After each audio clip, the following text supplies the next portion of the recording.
नमस्कार दोस्तों, आज की इस वीडियो में हम डिस्कस करेंगे HPPSC यानी कि Himachal Pradesh public service commission द्वारा कंडक्ट करवाए गए तहसील वेलफेयर ऑफिस का प्रीवियस पेपर। इसका हम हिस्ट्री वाला सेक्शन डिस्कस करेंगे। काफ़ी इंपॉर्टेंट क्वेश्चन इस पेपर में पूछे गए थे। फ्रेंड्स, वीडियो के अंत तक बने रहें क्योंकि आने वाले HP टेट तथा अन्य सभी HPPSC के कॉम्पिटिटिव एग्जाम में आपको इस वीडियो से काफ़ी ज़्यादा हेल्प मिल सकती है। तो चलिए फ्रेंड्स, शुरू करते हैं आज की वीडियो। तो देखिए फ्रेंड्स, ये है तहसील वेलफेयर ऑफिसर का प्रीवियस पेपर जो कि HPPSC द्वारा कंडक्ट करवाया गया था। तो इसका फर्स्ट क्वेश्चन ये है, what was civil disobedience movement? सविनय अवज्ञा आंदोलन क्या था? देखिए ऑप्शन दिए गए हैं, revolution, active refusal to obey certain laws, demands and commands of a government, freedom from slavery, all of these. तो देखिए सविनय अवज्ञा आंदोलन जो था वो था सरकार के कुछ कानूनों, मांगों और आदेशों का पालन करने के लिए सक्रिय इनकार। ऑप्शन नंबर बी यहाँ पर हमारा राइट आंसर होगा। देखिए कौन कौन से कानून थे, कौन कौन सी मांगें थी जिनको लोगों ने अस्वीकार किया था, इनकार किया था।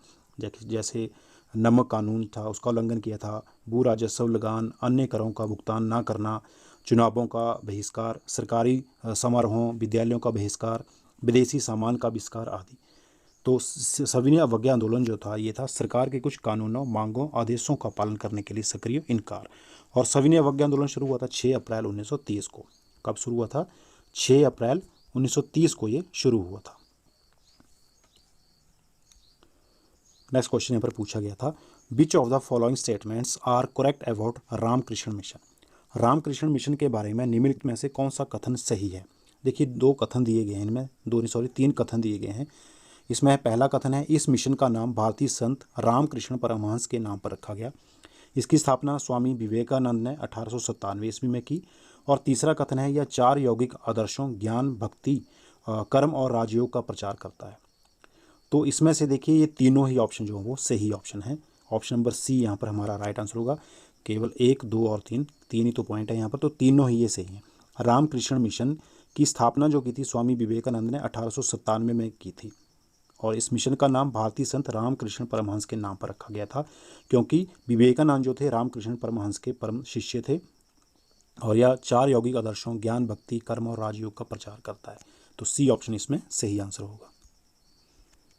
Next question, which of the following statements are correct? यहाँ पर देखिए 2 स्टेटमेंट्स दी गई हैं, तो यहाँ पर पूछा गया है कि कौन सी यहाँ पर सही है। पहली स्टेटमेंट बोल रही है कि ईस्ट इंडिया कंपनी ने पहली बार भारत में शिक्षा को बढ़ावा देने के लिए राज्य की जिम्मेदारी स्वीकार की। दूसरी स्टेटमेंट, 1813 के चार्टर अधिनियम ने ईसाई मिशनरियों को भारत में अपने धार्मिक विचारों को फैलाने की अनुमति दी। तो कौन सा कथन सही है? तो इसमें भी देखिए दोनों ही कथन सही है। ऑप्शन नंबर सी यहाँ पर हमारा राइट आंसर होगा। और 1813 का जो चार्टर एक्ट था, इसके द्वारा कंपनी का भारतीय व्यापार से एकाधिकार जो था वो खत्म कर दिया गया था। आगे नेक्स्ट क्वेश्चन नंबर 4 यहाँ पर पूछा गया है, consider the following incidents and arrange them in correct chronological order. यानी कि निम्नलिखित घटनाओं पर विचार करें और उन्हें सही काला अनुक्रमिक क्रम में व्यवस्थित करें। तो देखिए 4 यहाँ पर घटनाएं दी गई हैं, जलियांवाला बाग हत्याकांड, मुस्लिम लीग का फाउंडेशन, सविनय अवज्ञा आंदोलन, खिलाफत आंदोलन। तो इनको हमने सही अरेंज करना है, काला अनुक्रमिक आधार पर इनको हमने अरेंज करना है। तो यहाँ पर देखिए सबसे पहली जो घटना है वो है मुस्लिम लीग का फाउंडेशन। इनके मुस्लिम लीग की स्थापना हुई थी 1906 में। कब हुई थी? 1906 में। किसने की थी? सलीमुल्लाह एवं आगा खान ने मुस्लिम लीग की स्थापना की थी। उसके बाद जलियांवाला बाग हत्याकांड हुआ था 1919 में। कब हुआ था? 1919 में। उसके बाद देखिए खिलाफत आंदोलन जो हुआ था ये हुआ था 1920 में। खिलाफत आंदोलन कब हुआ था? 1920 में, जब प्रथम विश्व युद्ध के बाद वर्साई की संधि के प्रावधानों के अनुसार तुर्की में खलीफा के पद को समाप्त कर दिया, तो जिसके कारण यह आंदोलन काफ़ी भड़का था। तो ये हुआ था 1920 में। और सविनय अवज्ञा आंदोलन अभी हमने ऊपर भी डिस्कस किया, ये हुआ था 1930 में। तो सही क्रम में जो अरेंज हो रहा है देखिए, पहले नंबर पर मुस्लिम लीग, दूसरे पर जलियांवाला बाग हत्याकांड, तीसरे के ऊपर खिलाफत आंदोलन और चौथे नंबर पर सविनय अवज्ञा आंदोलन। ऑप्शन नंबर डी यहाँ पर देखिए राइट आंसर होगा। 2, 1, 4 और 3। Next question, in which of the following sessions of the Congress new constitution was adopted and working committee was formed? Congress के निम्नलिखित में से किस सत्र में नया संविधान अपनाया गया था और एक कार्य समिति का गठन भी किया गया था? इंपॉर्टेंट क्वेश्चन है। कार्य समिति का गठन यानी कि Congress working committee, CWC short form इसकी, कांग्रेस वर्किंग कमेटी का गठन किया गया था और नया संविधान अपनाया गया था। कौन सा अधिवेशन था? तो वो वाला अधिवेशन था नागपुर अधिवेशन। ऑप्शन नंबर बी यहाँ पर देखिए ये हमारा राइट आंसर होगा। नागपुर अधिवेशन में कांग्रेस का अधिवेशन था और इसमें नया संविधान अपनाया गया था और CWC कांग्रेस वर्किंग कमेटी का भी गठन किया गया था। इसी अधिवेशन में देखिए असहयोग आंदोलन का प्रस्ताव भी पारित हुआ था। नागपुर अधिवेशन में ही असहयोग आंदोलन का प्रस्ताव पारित हुआ था। इसी से रिलेटेड एक क्वेश्चन एग्जाम में पूछा जाता है कई बार। 1920 का जो कांग्रेस का नागपुर अधिवेशन था उसकी अध्यक्षता किसने की थी? किसने इस अधिवेशन की अध्यक्षता की थी? तो नागपुर अधिवेशन 1920 की अध्यक्षता की थी विजय राघवाचारी ने। किसने की थी? विजय राघवाचारी ने इस अधिवेशन की अध्यक्षता की थी। Next question, which of the following is incorrect about Indian independence act? निम्नलिखित में से कौन भारतीय स्वतंत्रता अधिनियम के बारे में गलत है? भारतीय स्वतंत्रता अधिनियम 1947, कौन सा अधिनियम है ये? भारतीय स्वतंत्रता अधिनियम 1947। तो इसके विषय में कौन सा कथन जो है वो गलत है? 4 कथन दिए गए हैं। तो इसके विषय में देखो ऑप्शन नंबर ए वाला कथन जो है ये गलत है। ब्रिटिश सम्राट ने कुछ समय के लिए बिल पर वीटो का अपना अधिकार बनाए रखा, ये वाला ऑप्शन जो है ये गलत है स्वतंत्रता अधिनियम के बारे में। बाकी ये तीनों ही सही हैं। इसने वायसराय के कार्यालय को समाप्त कर दिया, इसमें भारत के विभाजन का प्रावधान किया, ये भी सही है। और रियासतों को भारत के डोमिनियन या पाकिस्तान के डोमिनियन में शामिल होने या अलग रहने की स्वतंत्रता, ये भी सही है। ये तीनों स्टेटमेंट्स भारतीय स्वतंत्रता अधिनियम के बारे में सही हैं। इसके साथ देखिए भारतीय स्वतंत्रता अधिनियम 1947 ब्रिटिश संसद में यह अधिनियम 4 जुलाई 1947 को प्रस्तावित किया गया था। कब? 4 जुलाई 1947 को यह ब्रिटिश संसद में प्रस्तावित किया गया था और इसे मंजूरी कब मिली थी? 18 जुलाई 1947 को। 14 दिन बाद इसे मंजूरी मिल गई थी, स्वीकृति मिल गई थी। और इस अधिनियम में 20 धाराएं हैं। कितनी धाराएं हैं? 20 धाराएं इस अधिनियम में है। इसके साथ देखिए इसी से रिलेटेड एक क्वेश्चन भी एग्जाम में पूछा जाता है, कौन सा अधिनियम है जिसने भारत को राष्ट्रमंडल देशों का सदस्य बनने का अधिकार दिया? वो कौन सा अधिनियम है जिसमें कि भारत को राष्ट्रमंडल देशों का सदस्य बनने का अधिकार दिया? तो वो वाला अधिनियम यही अधिनियम है, भारतीय स्वतंत्रता अधिनियम 1947 का। चलिए बढ़ते हैं नेक्स्ट क्वेश्चन की ओर। देखिए which of the following statements are correct? निम्नलिखित में से कौन सा कथन सही है? पहला कथन यहाँ पर पूछा गया वॉरेन हेस्टिंग्स भारत के पहले गवर्नर जनरल थे। दूसरा कथन यहाँ पर बोला गया लॉर्ड कैनिंग भारत के पहले वायसराय थे। तो इसमें से कौन सा कथन सही है? तो इसमें देखिए पहले कथन की अगर हम बात करें वॉरेन हेस्टिंग्स, तो वॉरेन हेस्टिंग्स जो थे ये भारत में बंगाल के ये पहले गवर्नर जनरल थे। कहाँ के थे ये? बंगाल के प्रथम गवर्नर जनरल बने थे वॉरेन हेस्टिंग्स। और लॉर्ड कैनिंग भारत के पहले वायसराय थे, ये कथन सही है। तो इसमें ऑप्शन नंबर बी यहाँ पर राइट आंसर होगा, ओनली केवल 2। देखिए भारत के जो प्रथम गवर्नर जनरल थे वो थे लॉर्ड विलियम बेंटिंग। कौन थे? भारत के प्रथम governor general Lord William Bentinck बने थे। और स्वतंत्र भारत के जो प्रथम गवर्नर जनरल बने थे वो थे लॉर्ड माउंटबेटन। नेक्स्ट क्वेश्चन देखिए यहाँ पर पूछा गया है for what Fraser commission was appointed in 1902? 1902 में फ्रेजर कमीशन की नियुक्ति किस लिए की गई थी? ऑप्शन देखिए education reforms, police reforms, economic reforms या आर्मी रिफॉर्म्स। देखिए तो 1902 में ये फ्रेजर कमीशन जो था इसकी नियुक्ति की गई थी पुलिस सुधार, पुलिस रिफॉर्म के लिए। बी ऑप्शन यहाँ पर हमारा राइट आंसर होगा। 1902-3 में पुलिस में सुधार के लिए पुलिस आयोग की स्थापना की गई। पुलिस आयोग जिसका नाम क्या रखा गया? Fraser commission. इसका नाम फ्रेजर कमीशन इसलिए रखा गया क्योंकि इसकी स्थापना जो की थी किसने की थी? सर एंड्रू फ्रेजर ने।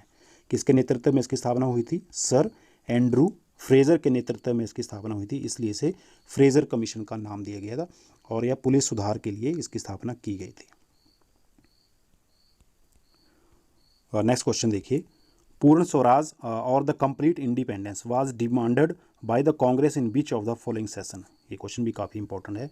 पूर्ण स्वराज या पूर्ण स्वतंत्रता की मांग कांग्रेस ने निम्नलिखित में से किस सत्र में की थी? कौन सा सत्र था, कौन सा अधिवेशन था वो कांग्रेस का जिसमें उसने पूर्ण स्वराज्य या पूर्ण स्वतंत्रता की मांग की थी? तो वो वाला अधिवेशन या वो वाला सत्र था लाहौर सेशन 1929। लाहौर अधिवेशन, लाहौर सत्र 1929 का। डी ऑप्शन यहाँ पर देखिए राइट आंसर होगा।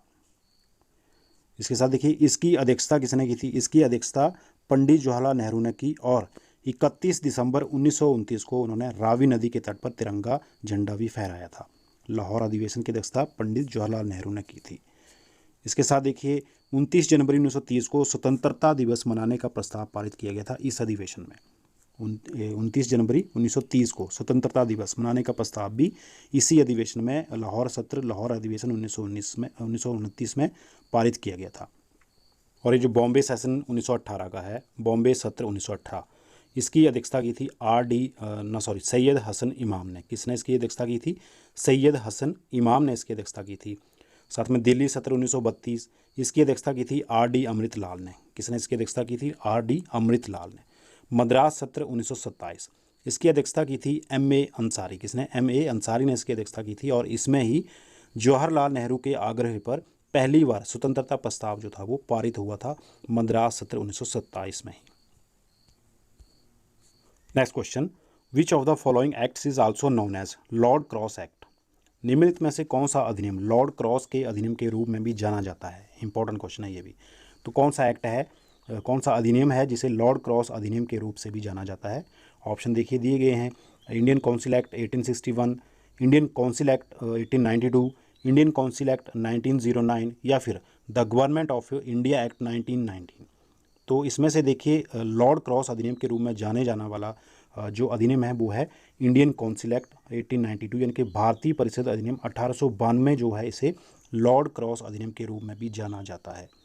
इसी अधिनियम में केंद्रीय व प्रांतीय विधान परिषदों के सदस्यों की संख्या में भी वृद्धि की गई थी।